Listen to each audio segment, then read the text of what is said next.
എല്ലാവർക്കും പുതിയൊരു വീഡിയോയിലേക്ക് സ്വാഗതം. അപ്പം നമ്മൾ ഇന്ന് വർക്കലയിൽ പോയിട്ട് തിരിച്ച് വീട്ടിലേക്ക് പോയിരിക്കുകയാണ്. അപ്പോൾ വേറൊരു ആവശ്യത്തിലാണ് പോയിട്ട് ഇതൊരു ട്രാവൽ വ്ലോഗായിട്ടൊന്നും എടുക്കാൻ എനിക്ക് ഒരു ഉദ്ദേശവും ഇല്ലായിരുന്നു. അങ്ങനെ ഞങ്ങളിപ്പോൾ തീരദേശ ഹൈവേയിലൂടെ പോയിക്കൊണ്ടിരിക്കുകയാണ്. ഇപ്പോൾ 2-3 ടൂറിസ്റ്റ് ഡെസ്റ്റിനേഷനിൽ ഇറങ്ങുന്നുണ്ട്. അതിൻ്റെ ഒരു ചെറിയൊരു ട്രാവൽ വ്ലോഗാണ്. പക്ഷെ ആ ഒരു ഡെസ്റ്റിനേഷനിലേക്ക് എത്രയോ നല്ല ഭംഗിയുള്ള സ്ഥലങ്ങളാണ് ഈ റോഡിലൂടെ കടന്നു പോകുമ്പോൾ നമുക്ക് കാണാൻ പറ്റുന്നത്. തീരദേശ ഹൈവേ എന്ന് പറയുമ്പോൾ തന്നെ മനസ്സിലാവുമല്ലോ. കടലും കടപ്പുറത്തിൻ്റെ സൈഡിലൂടെ ഉള്ളൊരു ഹൈവേ ആണ്. അതിമനോഹരമായിട്ടുള്ള സ്ഥലമാണ്. ഇതിപ്പോൾ നമ്മൾ 5 വഴിയാണ് പോകുന്നത്. അപ്പോൾ നമ്മൾ പോയപ്പോൾ ആദ്യം കണ്ട ഒരു ഡെസ്റ്റിനേഷൻ ഇതായിരുന്നു. അഭിപ്രായങ്ങളിൽ ഒരാളായിട്ടുള്ള കുമാരനാശാൻ്റെ ജന്മസ്ഥലമാണ് ഇത്. കുമാരനാശാൻ ജനിച്ചത് ഇവിടെയാണ്. അതിനോട് ചേർന്ന് തന്നെ ഒരു സ്കൂളുണ്ട്. പിന്നെ കുമാരനാശാൻ്റെ വലിയൊരു പ്രതിമയും മലയാള അക്കങ്ങളിൽ എഴുതിയിട്ടുള്ളൊരു ക്ലോക്കും ഒക്കെ ഉള്ളൊരു വലിയൊരു സ്തംഭം കാണാൻ പറ്റും. ആ സ്തംഭത്തിൻ്റെ താഴെയായിട്ട് ഫലകങ്ങളിൽ ആ കുമാരനാശാനെ പറ്റിയുള്ള എല്ലാ വിവരണങ്ങളും എഴുതി വെച്ചിട്ടുണ്ട്.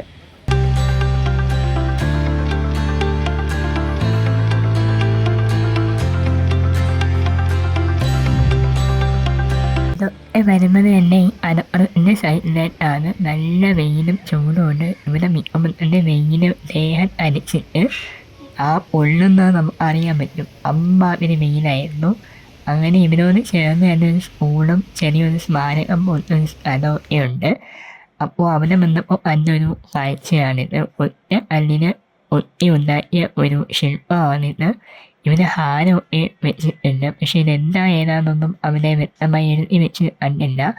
അതിൻ്റെ അടുത്ത് തന്നെ ഒരു എട്ടിനകത്ത് ഏറുമ്പോൾ കുമാരനാശാൻ്റെ ഫോട്ടോയും അദ്ദേഹത്തിൻ്റെ ജനനം മുതൽ മരണം വരെയുള്ള എല്ലാ കാര്യങ്ങളും ഫോട്ടോസാക്കി എഴുതി ഫ്രെയിം ചെയ്തിങ്ങനെ വെച്ചിട്ടുണ്ട്. ഇതൊക്കെ വായിച്ച് കുറച്ച് സമയം കഴിഞ്ഞപ്പോൾ നമ്മൾ അവിടെ നിന്ന് ഇറങ്ങി താലൂക്കിലാണ് ഇത് വരുന്നത്. അതായത് നമ്മൾ തിരുവനന്തപുരത്ത് നിന്ന് വർക്കലയിലേക്ക് തീരദേശം ഹൈവേ വഴി പോകുമ്പോൾ തന്നെ ഇത് നമുക്ക് കാണാൻ പറ്റും. മെയിൻ റോഡിൽ തന്നെയാണ്.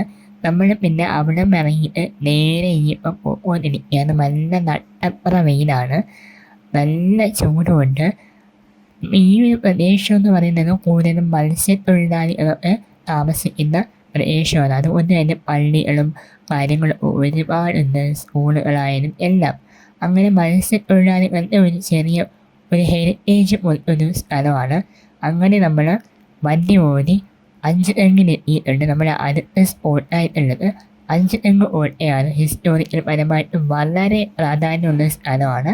നമ്മൾ ഇനി അങ്ങോട്ടേക്ക് പോവാം. അപ്പം എന്താ ഈ ആടുന്നതാണ് 5 തെങ്ങ് ഓട്ട എന്ന് പറയുന്നത്. മുൻവശത്ത് നിന്നുള്ള ഒരു ദൃശ്യമാണ്. 330 വർഷങ്ങളോളം പഴക്കമുള്ള ഒരു ഓട്ടയാണിത്. അപ്പം തന്നെ എന്നെ ഇളിപോയി. 330 വർഷം എന്ന് പറയുമ്പോൾ ചില്ലറ കാലയളവല്ല, എത്ര നൂറ്റാണ്ടുകൾ പിന്നിട്ടുള്ളതാണ്. ആ കാലത്തിൻ്റെ ഏറ്റവും വലിയ നിർമ്മിതികളിൽ ഒന്നാണ് ഇത്. അപ്പോൾ നമുക്ക് ഇതിൻ്റെ അകത്തേക്ക് പോകാൻ പറ്റും. അകത്തേക്ക് പോകുന്നതിന് പ്രത്യേകിച്ച് ഫീസോ കാര്യങ്ങളോ ഒന്നും തന്നെയില്ല. ഇത് ഭയങ്കര വേറൊരു വൈബുള്ള ഒരു സ്ഥലമായിരുന്നു. പിന്നെ അതിനെ പറ്റിയുള്ള കുറേ ഡീറ്റെയിൽസും കാര്യങ്ങളൊക്കെ തന്നെ ഇവിടെ എഴുതി വെച്ചിട്ടുണ്ട്. അപ്പോൾ ഈ ഒരു വിലയിൽ തന്നെ എനിക്ക് പറയാനുള്ളൊരു കാര്യം എന്താണെന്ന് വെച്ചാൽ, ഞാൻ അടിച്ചു നട്ട വർക്കലയാണ്. അപ്പോൾ ഈ ഒരു ഇത് എന്നെ അറിയാമെന്നുള്ളവർ കുറച്ച് പേരൊക്കെ ഉണ്ട്. അങ്ങനെ എൻ്റെ സ്കൂൾ മേറ്റ് ആയിട്ടുള്ള അനന്തകൃഷ്ണൻ ഞാൻ അവിടെ വെച്ച് കണ്ടു. അവനാണ് എൻ്റെ ആദ്യം കണ്ടിട്ട് ഇങ്ങോട്ട് വന്ന് വിളിച്ചത്. അങ്ങനെ പിന്നെ കുറേ നേരം അവിടെ വന്ന് സംസാരിച്ചു. കുറേ വർഷങ്ങൾക്ക് ശേഷമാണ് നമ്മൾ കാണുന്നത് തന്നെ. അപ്പോൾ എനിക്ക് മെസ്സേജ് അയക്കാറുണ്ട്. അവൻ്റെ കൂടെയുള്ള ഒരുപാട് വീഡിയോസ് ഒന്നും എടുക്കാൻ പറ്റിയില്ല, വിട്ടുപോയി സംസാരത്തിൻ്റെ ഇടയിൽ. അങ്ങനെ അവൻ ബായ് പറഞ്ഞ് പോയിട്ടുണ്ട്. അപ്പോൾ ഇതാണ് 5 തെങ്ങ് കോട്ടയ്ക്ക് ഉള്ളിലെ ഒരു ദൃശ്യം എന്ന് പറയുന്നത്. ഈ നമ്മൾ കോട്ടയിലെ പിൻഭാഗത്താണ്, അതായത് പുറകു വശത്തായിട്ട് ഇപ്പോൾ വന്ന് നിൽക്കുകയാണ്. നല്ല നട്ടപ്പുറ വെയിലാണ് ഇവിടെ ഉള്ളത്. നല്ല ചൂടുമുണ്ട്. കാരണം ഒറ്റ ബാറ്റിന് കടലാണ്. അതിൻ്റേതായിട്ടുള്ള ചൂടും വെയിലും ഒക്കെ തന്നെ ഇവിടെ ഉണ്ട്. പിന്നെ ഇവിടെ പുല്ലൊക്കെ ഇവന് ഇഷ്ടംപോലെ ഇങ്ങനെ വളർന്ന് നിൽപ്പുണ്ട്. അപ്പോൾ ഇതിന് പുറകിലായിട്ട് തന്നെ ഒരുപാട് കല്ലറകളും കാര്യങ്ങളൊക്കെ ഉണ്ട്. അത് വേറെ ബ്രിട്ടീഷുകാരുടെ കല്ലറകളൊക്കെയാണ്. അതൊക്കെ കാണാനാണ് നമ്മൾ അങ്ങോട്ടേക്ക് പോകുന്നത്. പിന്നെ ഇവിടെ ഒരു പ്ലസ് പോയിന്റ് എന്താണെന്ന് വെച്ചാൽ, ഇവിടെ തന്നെ എല്ലാത്തിനും ഫെസിലിറ്റീസ് അവർ പ്രൊവൈഡ് ചെയ്യുന്നുണ്ട്. ഇപ്പോൾ ഫീഡ് ചെയ്യാനാണ് തന്നെ ഫീഡിങ് റൂമുണ്ട്, പിന്നെ ടോയ്ലറ്റ് മെൻസും ലേഡീസും അങ്ങനെ രണ്ടും പ്രത്യേകിച്ചുണ്ട്. അങ്ങനെ എല്ലാത്തിനും ഫെസിലിറ്റീസും ഇവിടെ ഒരുക്കി വെച്ചിട്ടുണ്ട്. അതും എനിക്കൊരു പ്ലസ് പോയിന്റ് ആയിട്ട് തന്നെ തോന്നി. ഇപ്പോൾ അന്ന് അഞ്ചെങ്ങിനെ കമാൻഡറായിട്ട് ഒരാളുണ്ടായിരുന്നു, ജോൺ പാപ്പോൾ എന്നായിരുന്നു പുള്ളിയുടെ പേര്. ആ പുള്ളിയുടെ ഭാര്യയുടെ കല്ലറയാണ് ഈ കാണുന്നത്. ഇവിടെയുള്ള കല്ലറകളിലെ ഏറ്റവും പഴയ കല്ലറയും ഇത് തന്നെയാണ്. അവർ ജനിച്ചത് 1678 മരിച്ചത് 1704 ഇവർ എഴുതിയിട്ടുണ്ട്. വ്യക്തമായ ആളെ കഴിയത്തില്ല. അങ്ങനെ ഞങ്ങൾ പുറകു വശത്ത് നിന്ന് നേരെ വീണ്ടും അകത്തേക്ക് വന്നപ്പോഴത്തേക്കും പണ്ട് മറ്റുള്ള ആൾക്കാരെ ആക്രമിക്കാൻ വരുന്നുണ്ടെങ്കിൽ പെട്ടെന്ന് തയ്യാറായിരിക്കാൻ വേണ്ടിയിട്ട് അവരുടെ മറ്റേ ഈ വെടിയുണ്ടകളും തോക്കുകളും മറ്റും സൂക്ഷിച്ചിരുന്ന അറയാണെന്ന് തോന്നുന്നുണ്ട്. അതിനെപ്പറ്റി വിവരണം ഒന്നും തന്നെയില്ല. അങ്ങനെ ഒരു അറയാണ്. പക്ഷേ ഇവിടെ ഇപ്പം അങ്ങനെയൊന്നുമല്ല.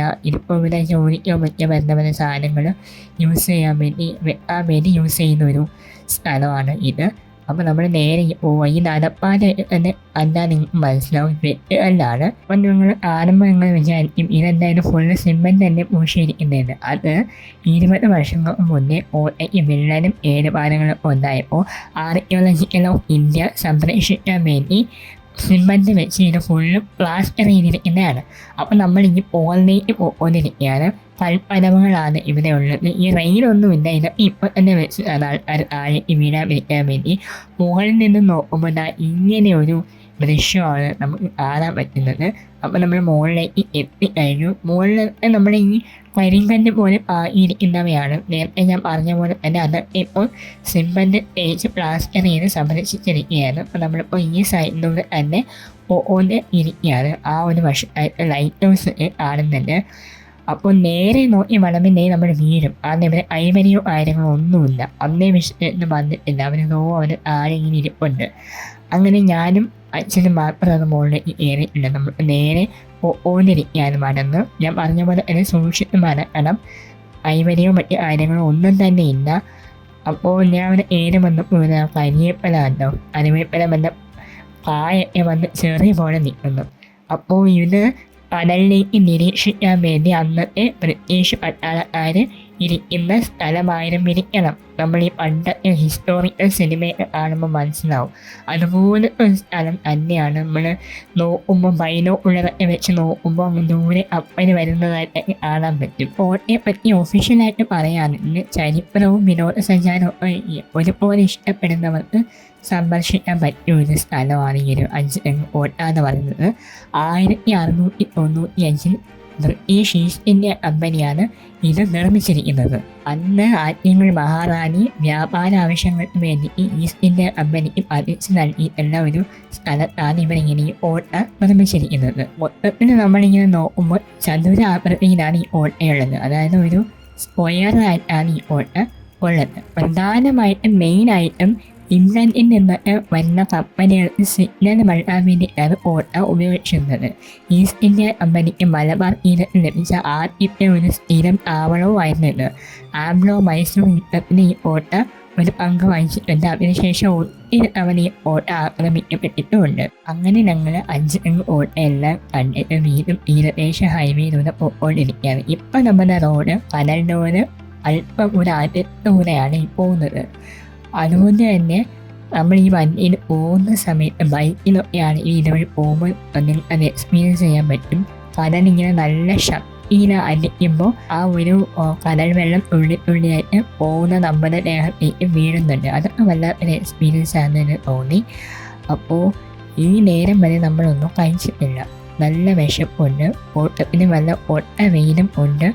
ആകെ കരിഞ്ഞ് മറന്ന് പോവുകയാണ്. അതുകൊണ്ട് ഇനിയിപ്പോൾ നമ്മൾ പെരുമാറുള്ള പാലത്തിൽ ഇറങ്ങുന്നില്ല. പെരുമാറുള്ള പാലമാണ് ഇത്. അതായത് ഈ പാലത്തിന് അടിയിലൂടെ പോകുന്നത് ഒരു കായലാണ്. ചെറിയൊരു കായലാണെന്ന് തോന്നുന്നു. കായലാണ്. അതിൻ്റെ തന്നെ റൈറ്റ് സൈഡിലായിട്ട് കടലാണ്. ഒരു പ്രത്യേക സീസൺ വരുമ്പോൾ പൊഴി മുറിച്ച് കായലും കടലും ഒന്നാവും ഒരുമിച്ച്. ഏതാണെന്നുള്ളത് നമുക്ക് തിരിച്ചറിയാൻ പറ്റത്തില്ല. ആ ഒരു സമയത്ത് ഇവിടെ ഭയങ്കര തിരക്കായിരിക്കും. അല്ല ഇത് ഇപ്പോഴും തിരക്കൊക്കെ ഉണ്ടെന്ന് പോയിച്ച് ഈ ഒട്ട വെയിൽ ആരും വന്ന് നിൽക്കാത്തത് കൊണ്ട് ഇവിടെ ആരുമില്ല. വൈകുന്നേരം അത്യാവശ്യം നല്ല തിരക്ക് തന്നെ ഉള്ളൊരു സ്ഥലമാണ് പെരുമാൾപുരം പാലം. ട്രിവാൻഡ്രത്തിന് എപ്പോഴും ബസ്സുണ്ട് ഇങ്ങോട്ടേക്ക് വരാൻ. അങ്ങനെ ഞങ്ങൾ ഓടി ഓടി അഴക്കൂർ എന്ന് വന്നു. ഒരു ഹോട്ടലിൽ കയറിക്കൊണ്ട് പൂമരം എന്ന് പറയുന്ന റെസ്റ്റോറൻറ്റിലാണ് നമ്മൾ കയറിയിട്ടുള്ളത്. എനിക്കാണെങ്കിൽ മറ്റേ വെയിലും കൊണ്ട് വിശന്ന് അവസാനം എൻ്റെ വിശപ്പ് എട്ടും. വിശപ്പ് എന്താണെന്നറിയാത്തൊരവസ്ഥ, വല്ലാത്തൊരു അവസ്ഥയിലാണ് ഞാൻ നിൽക്കുന്നത്. അങ്ങനെ ബിരിയാണി വാങ്ങി. അതിന് മുള നാഴി പോലത്തെ സാധനം ബിരിയാണി കൊണ്ടുവന്നു. പിന്നെ അച്ഛനാണെങ്കിൽ ഇവിടെ ചട്ടിച്ചോറാണ് ഓർഡർ ചെയ്തത്. അമ്മയും വിഷ്ണു ചേട്ടനും പിന്നെ റെഗുലറായിട്ടുള്ള ഊണായിരുന്നു. അപ്പോൾ ഊണ് വാങ്ങിച്ചാൽ മറ്റുമൊക്കെ അവർ പായസം എടുക്കുന്നത്. ഊമനോ എന്ന് പറയുന്ന റെസ്റ്റോറൻറ്റാണ്. അത്യാവശ്യം നല്ലൊരു ബിരിയാണി തന്നെയായിരുന്നു. ഞാനിനി ഒന്നും കഴിക്കാതിരുന്ന് കഴിച്ചിട്ടൊന്നും വലിയ ടേസ്റ്റ് തോന്നിയതാണോ എന്നും അറിയില്ല.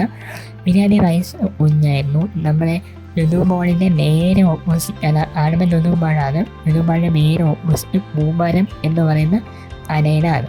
വേറെ കഴിച്ച് നോക്കാം. ചട്ടിച്ചോറും കാര്യങ്ങളൊക്കെ ഇവിടെ ഉണ്ട്.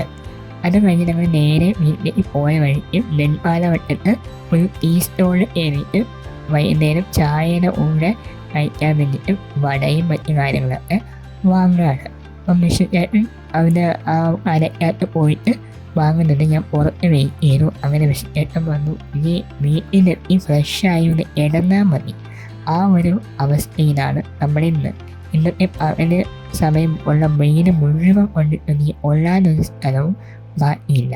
അപ്പോൾ ഇന്നത്തെ ഈ ഒരു കുഞ്ഞു പ്രാവണ്യം നിങ്ങൾക്ക് ഇഷ്ടമായ ലൈക്ക്, ഷെയർ ആൻഡ് സബ്സ്ക്രൈബ്.